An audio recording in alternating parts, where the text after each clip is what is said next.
Bienvenidos. Este es el día número 227. Estamos leyendo toda la Biblia en 365 días.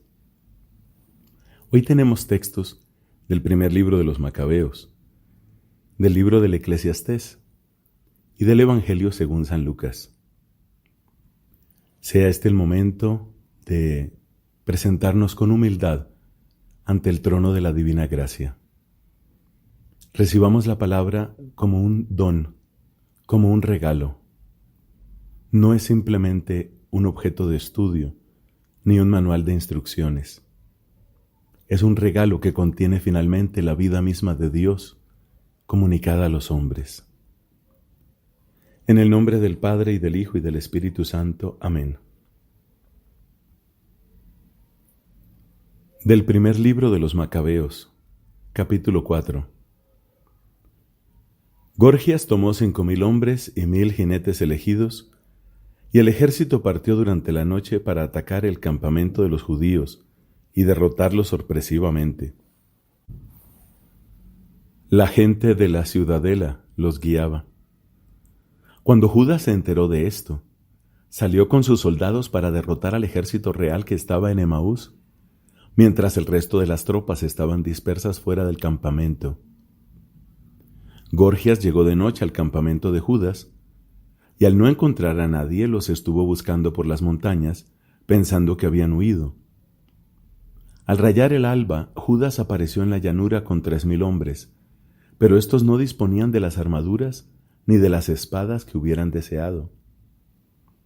Ellos veían, en cambio, que el campamento de los paganos era poderoso y estaba bien fortificado, rodeado de la caballería y con hombres adiestrados para la guerra. Judas dijo a sus hombres: «No teman a esa muchedumbre, ni se asusten por sus ataques. Recuerden cómo se salvaron nuestros padres en el Mar Rojo, cuando el faraón los perseguía con un ejército.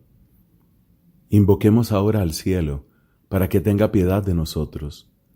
Así reconocerán todas las naciones que hay alguien que libera y salva a Israel».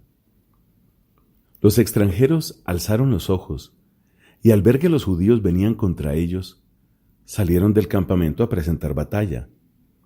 Los hombres de Judas hicieron sonar la trompeta y entraron en combate. Los paganos fueron derrotados y huyeron hacia la llanura, y los que habían quedado rezagados cayeron al filo de la espada. Los demás fueron perseguidos hasta Gázara y hasta las llanuras de Idumea, Azoto y Iamnia. Los que murieron fueron alrededor de 3,000 hombres. Cuando Judas y su ejército dejaron de perseguirlos, Judas dijo al pueblo: «No tengan avidez por el botín, porque nos espera otra batalla. Gorgias y su ejército están cerca de nosotros en la montaña. Hagan frente a nuestros enemigos y combatan contra ellos. Después podrán apoderarse libremente del botín». Apenas Judas terminó de hablar, se asomó por las montañas un destacamento enemigo. Ellos vieron que los suyos habían huido y que el campamento había sido incendiado, porque el humo que se divisaba ponía de manifiesto lo que había sucedido.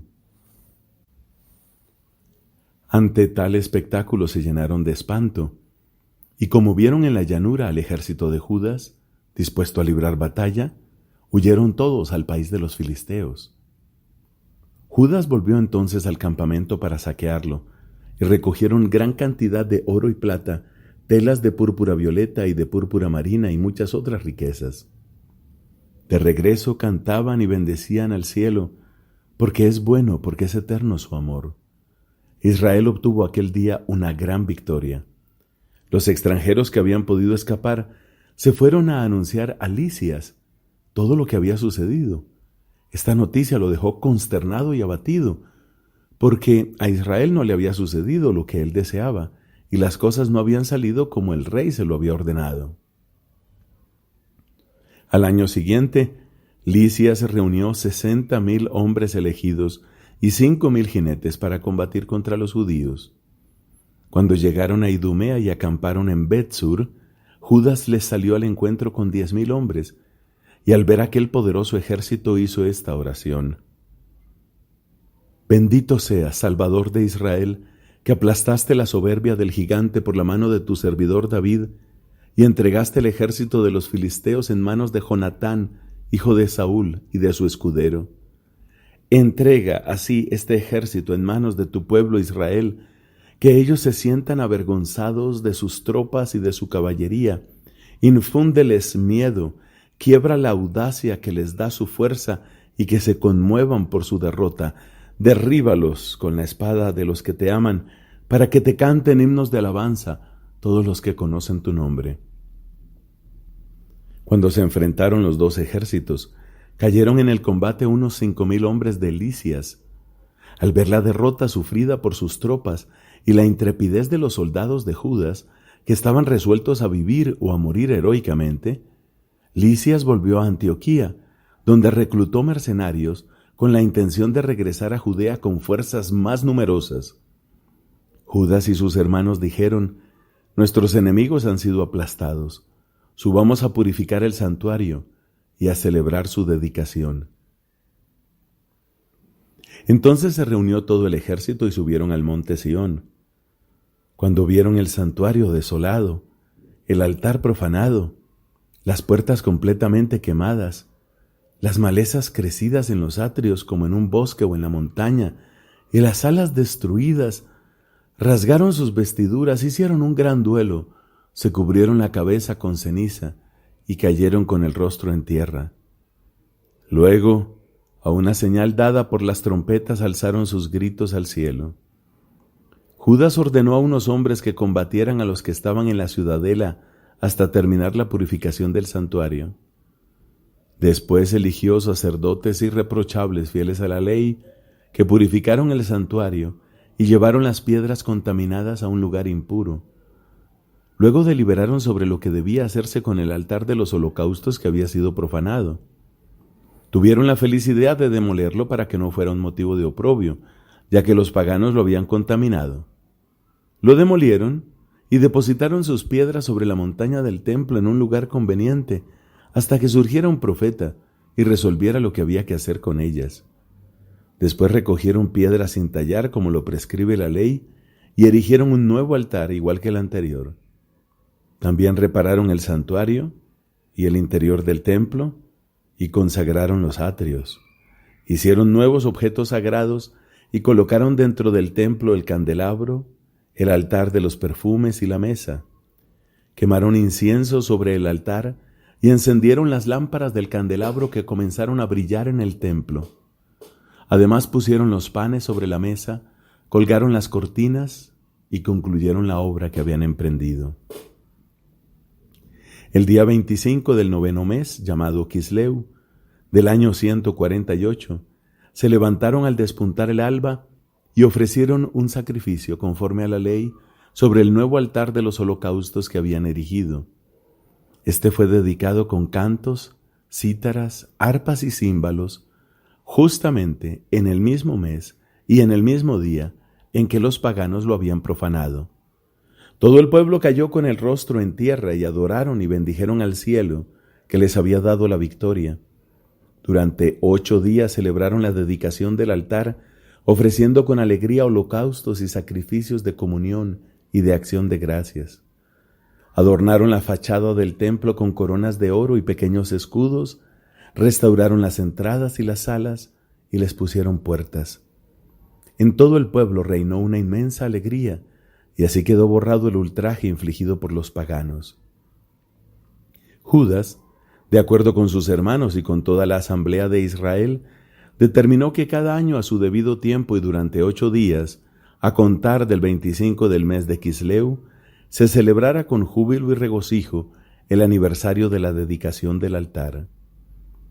En aquel tiempo levantaron alrededor del monte Sión altas murallas y torres poderosas, para que los extranjeros no vinieran otra vez y lo pisotearan como lo habían hecho antes.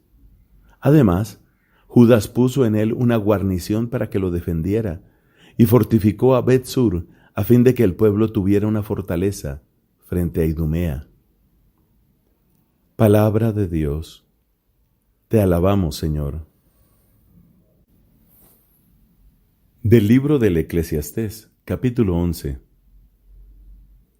Arroja tu pan sobre la superficie del agua y a la larga lo volverás a encontrar. Da una parte a 7 y aún a 8 personas, porque ignoras qué calamidades pueden venir sobre la tierra. Cuando las nubes se llenan, derraman lluvia sobre la tierra, y si un árbol cae hacia el sur o hacia el norte, queda en el mismo lugar donde cayó. El que mira al viento no siembra, y el que mira las nubes no cosecha.